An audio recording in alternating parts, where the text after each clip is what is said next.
여러분 안녕하세요. 최신 세계 경제 뉴스를 발췌 소개하고 제 의견을 곁들이는 세계 경제는 지금 Current Issues of Global Economy 편집자 정견만입니다. 네, 12월 13일 세계 경제는 지금 Current Issues of Global Economy 진행하겠습니다. 오늘 토픽 3건과 단신 3건을 소개하겠습니다. 오늘의 토픽은 바이든 대통령 당선자가 캐서린 타이를 미국 무역대표부 장관으로 내정하였다는 CNBC 보도입니다. 두 번째 뉴스는 중국 인민은행이 2차 디지털 화폐 2천만 위엔을 발행하였다는 CNBC 보도입니다. 세 번째 뉴스는 미국 증권시장에서 기업 공개 후 첫날 상장 수익이 급증하고 있다는 CNN 보도입니다. 네, 오늘도 단신 3건을 올렸는데요. 첫 번째 단신은 12월 12일 현재 한국 시간으로는 오늘 새벽 3시 현재 코로나 바이러스 신전 상황입니다. 두 번째 단신은 미국 FDA가 드디어 파이자사의 코로나 바이러스 백신의 사용을 인가하였다는 CNN 보도입니다. 세 번째 단신은 다음 주 미국 금융시장 주요 일정이 되겠습니다. 네, 오늘의 토픽, Biden picks longtime China critic Catherine Tai as top US trade official, CNBC 보도 보시죠. 바이든 대통령 당선자가 현재 하원 소위원회 무역 담당 수석 고문인 캐서린 타이를 무역대표부 장관으로 내정하였다는 소식입니다. 상원의 인정을 받게 되면은 캐서린 타이는 미국 역사상 첫 유색 여성 무역장관이 된다고 하는군요. 여기서 캐서린 타이를 소개하면요, 1974년 미국 코네티컷주에서 출생했고 부모는 대만 출신으로 미국으로 이민 온 사람입니다. 타이는 중국어에 능통합니다. 학력도 매우 화려한데요. 예일 대학에서 역사학을 공부했고 하버드 대학에서 법학 박사를 땄군요. 그녀의 경력을 보면은 2007년부터 무역대표부에 근무하였습니다. WTO 관련 업무를 많이 하였다고 하네요. 2014년에는 미국 하원의 특별위원회인 House Ways and Means Committee의 무역법률 선임 고문으로 부임하였습니다. 2017년에 동수석 고문으로 승진하고요. 그동안에 미국, 멕시코, 캐나다 무역협상 타결 시에 의회 쪽에 핵심 역할을 하였다고 하는군요. 그에 대한 평가는 무역 정책에 관한 문제 해결 능력이 있는 실용주의자라고 하는군요. 캐서린 타이의 무역장관 임명과 그동안 바이든의 발언의 내용을 정리해 보면은 향후 미국의 무역 정책 방향을 가늠해 볼 수 있는데요. 우선 과거보다 다자주의적 정책으로 전환할 것이 예상됩니다. 트럼프의 일방적 유니래터럴한 아메리카 퍼스트 정책을 탈피해서 보다 멀티래터럴하게 정책을 전환할 것으로 예상되는 거죠. 트럼프의 경우 취임하자마자 TPP 탈퇴 또는 네프타 탈퇴 등을 일방적으로 추진하였는데요. 그 결과는 미국과 아시아 지역과의 무역 협력 관계에서 미국의 후퇴를 가져왔죠.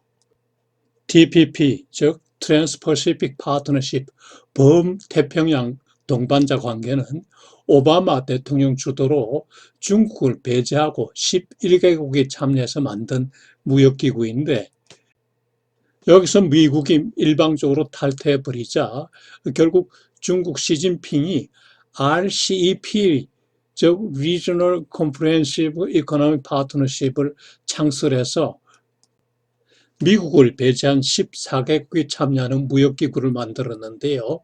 이게 전 세계 경제 30% 비중을 차지하게 된 것입니다. 세계 무역협력 관계에 있어서 미국의 비중이 축소되고 중국의 비중이 확대되는 현상을 초래한 거죠. 세계무역기구뿐만이 아니라 세계보건기구 그리고 환경기구 등에서도 미국의 비중이 축소되는 현상을 초래했습니다. 여기에서 다자주의적 정책 전환이 필요한 거죠. 두 번째로 우방과의 무역 분쟁을 완화할 것으로 추측됩니다. 트럼프 대통령은 전통적인 우방에 대해서도 아메리카 퍼스트 정책을 강행하기 때문에 우방과의 관계가 상당히 소원해졌죠. 따라서 이를 완화할 필요가 있습니다. 다음으로 중국과의 분쟁 관계를 보다 실용적이고 합리성 있게 추구하겠 것으로 보입니다. 그러나 현재 3,700억 불 상당의 중국 상품에 대해서 부과하고 있는 수입 관세는 당분간 유지할 것으로 보이는군요. 네 번째로 미국은 앞으로 WTO를 이용한 분쟁 조정에 나설 것으로 보입니다. 그동안 트럼프가 WTO를 무시하는 경향이 있었는데 바이든 대통령과 타이 무역장관의 경우에는 WTO에서 미국의 역할을 확대하는 쪽으로 방향을 잡을 것 같습니다. 월드뱅크에서도 중국을 견제하고 미국의 역할을 확대하는 쪽으로 가겠죠. 이상 네 가지 미국의 정책 방향과 관련해서 타이의 풍부한 경험 그리고 통찰력이 미국의 무역정책 수립과 문제 해결에 큰 도움을 줄 것으로 판단한다고 하는군요. 전임 라이트하이저 장관보다 역할이 더 커질 것으로 보고 있네요. 네, 오늘 두 번째 뉴스. China hands out $3 million of digital yuan as JD.com becomes first online platform to accept it. CNBC 뉴스 보시죠. 중국 인민은행이 지난 10월에 1차 발행에 이어서 2차 디지털 화폐 2천만 위엔을 발행하였습니다. 세계 최초의 중앙은행 디지털 화폐, 즉 Central Bank Digital Currency, CBDC가 되는 거죠. 전자상거래업체인 JD.com의 온라인 거래에 이용하게 되는데요. 디지털 이하나 결제를 허용한 첫 플랫폼이 되는 겁니다. 이 디지털 화폐는 소주, 수조 주민을 대상으로 추첨으로 배정하게 되고요. 1인당 최고 202엔까지 된다고 하는군요. 중국 인민은행은 지난 10월에는 1천만 위엔을 중국 선전시 주민을 대상으로 해서 배정을 했죠. 중국 인민은행은 디지털 커런시 일렉트로닉 페이먼트 계획을 미리 수립해 놓고 이 개발 계획을 장기간 비밀리에 추진해 왔는데요. 1차와 2차 파일럿 프로젝트를 거친 후에 점진적으로 발행을 확대할 수 있겠죠. 네, 여기서 암호화폐와 중앙은행의 디지털 화폐를 비교를 한번 해보겠습니다. 크게 세 가지 면에서 차이가 있는데요. 우선 법화 여부입니다. 물론 중앙은행 디지털 화폐는 중앙은행이 발행한 법화죠. 그러나 암호화폐는 법화가 아닙니다. 누구나 발행 가능하죠. 두 번째로 화폐의 기능 면에서 차이인데요. 중앙은행 디지털 화폐는 가치 척도 그리고 교환 기능, 가치 저장 기능, 그리고 강제 통용력이 있습니다. 즉 모든 화폐 기능을 보유하고 있는 거죠. 이에 반해서 암호화폐의 경우는 제한적인 화폐 기능을 일부 보유할 뿐입니다.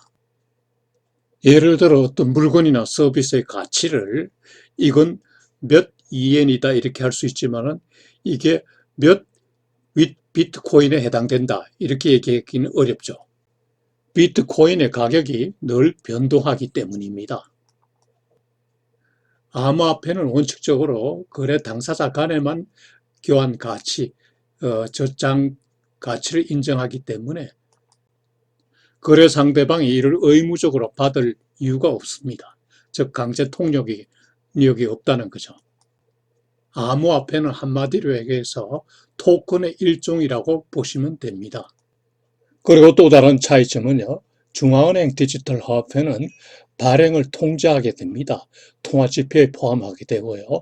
그러나 암호화폐는 통제 범위 바뀌죠. 누구나 발행 가능합니다. 현재 세계 약 80%의 중앙은행들이 CBDC, 중앙은행 디지털 커런시 발행을 추진하고 있는데요. 보다 효율적인 국제결제 그리고 무현금 캐시리스 소사이어티에 전환하는 데 대한 대비가 되겠죠.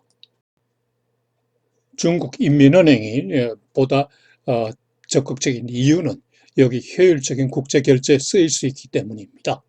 중국 이안화의 국제화 연결되는 거죠. 그리고 BIS, 즉 Bank for International Settlement, 세계국제결제은행이 여기에 참여하는 이유이기도 합니다. 네, 오늘 세 번째 뉴스. Public markets mint IPO gold with massive valuation premiums. CNN 뉴스 보시죠. 미국 정권 시장에서 기업 공개 IPO 후 상장 첫날 수익이 급증하고 있는 것으로 나타났습니다. 올해 평균 35%의 첫날 수익을 발생시켰는데요. 이는 1999년, 2000년도에 닷컴 붐 이래 최고입니다. 오른쪽 표를 보시면요. 1999년에는 무려 70%까지 올라갔군요. 닷컴 버블이죠. 그러다가 쭉 내려왔는데 이게 올해 들어서 다시 35%까지 올라갔습니다.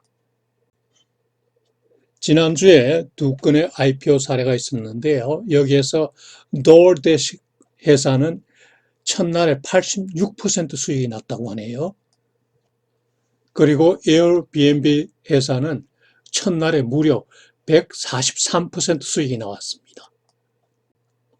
2017년에 3호로 자금 모집할 때 평가액이 310억 불이었는데 공개 이후 현재 시가총액이 1000억 불을 넘어갔다고 되네요. 올해 공개 회사들 그리고 올해 공개 회사에 투자한 투자자들은 모두 대박이네요. 기업 공개 수익이 높아진 요인을 보면요. 우선 첫째, 연준의 경기 부양책으로 시중 유동성이 너무나 풍부하게 깔려 있다는 점입니다. 두 번째에는 개인 투자자가 급증해야 했는데요. 올해 800만 계좌가 신설되었다고 하네요. 현재 개인 투자자 거래는 전체 5분의 1을 점유하는데 역대 최고 수준입니다. 개인 투자가 증가한 이유는 재택근무가 있었고 그리고 수수료가 무료이기 때문입니다. 수수료 무료인 회사는 찰스 슈왑, 이트레이드, TD 아메리카 그리고 로빈후드 등 여러 회사가 있네요. 세 번째 이유는 올해 기업 공개된 중에는 매력적인 회사들이 많았네요. 이미 영업이 성숙 단계에 들어간 회사 그리고 재택근무와 관련된 회사 또는 클라우드 컴퓨팅과 관련된 기술 회사들이 많았네요. 또 다른 이유는 자산 운용사의 특수 목적 합병법인 Special Purpose Acquisition Company가 많은 역할을 했다는 것입니다.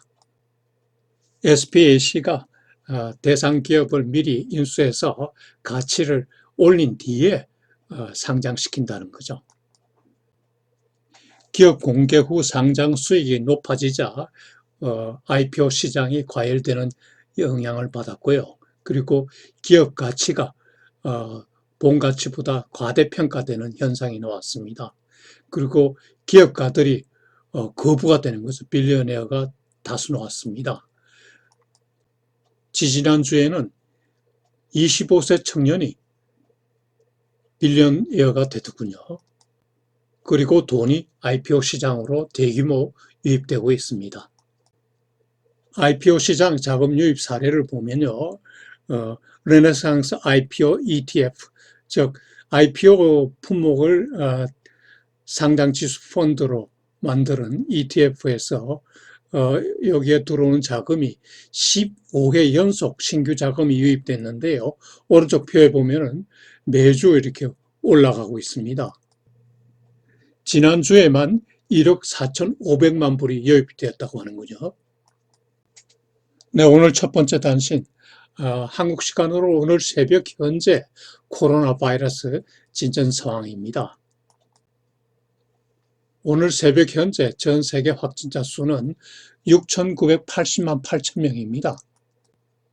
2주 전에 비해서 13.9%나 증가했습니다. 사망자 수는 158만 8,854명으로 2주 전에 비해서 10.4% 증가했습니다.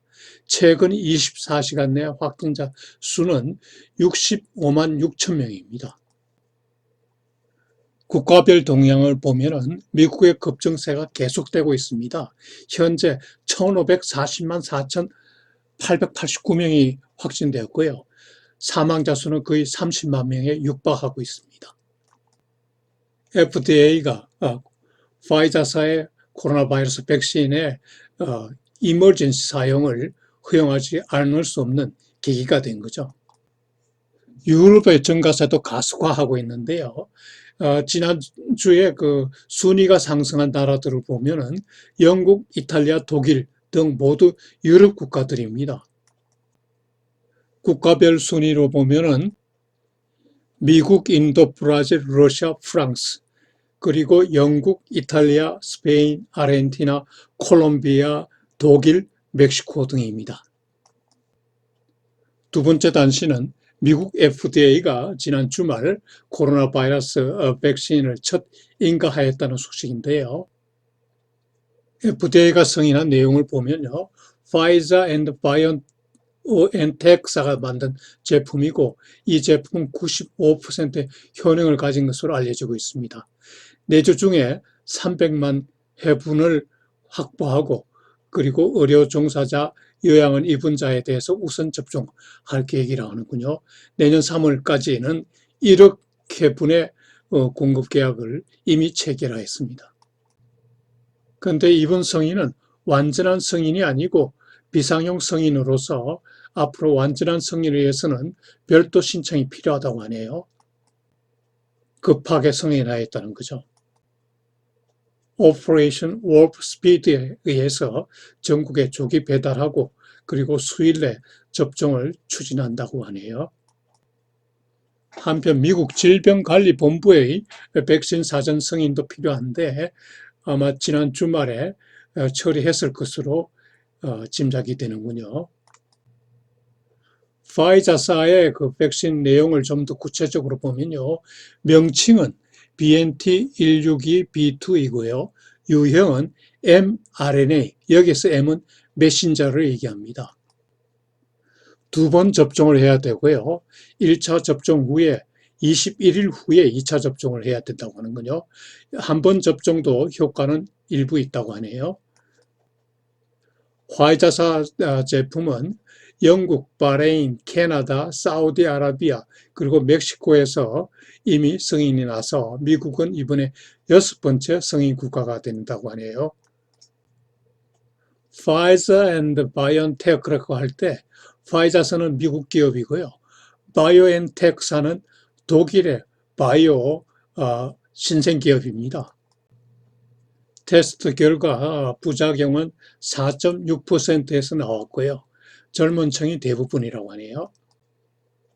백신 보급 과정을 보면요. 화이자사 본사가 있는 미시간주에서 각 주로 병원과 약국으로 보내지고요. 이때 오퍼레이션 워프 스피드가 가동된다고 하네요. 오른쪽 표를 참고하시기 바랍니다. 참고로 제가 개발 완료 단계에 있는 4종의 백신을 비교한 표를 다른 자료에서 찾아서 첨부했습니다. 제조 회사별로 보면은 옥스퍼드 유니버시티 아스트라제네카가 1번이고 모데나가 2번, 파이자 앤 바이오엔테크가 3번째, 그리고 소련의 스푸트니크 V가 있군요. 4개 회사 제품 모두 2번 접종을 받아야 유효하다고 하네요. 백신의 유형과 저장 방법 그리고 각 백신의 가격은 별표를 참조하시기 바랍니다.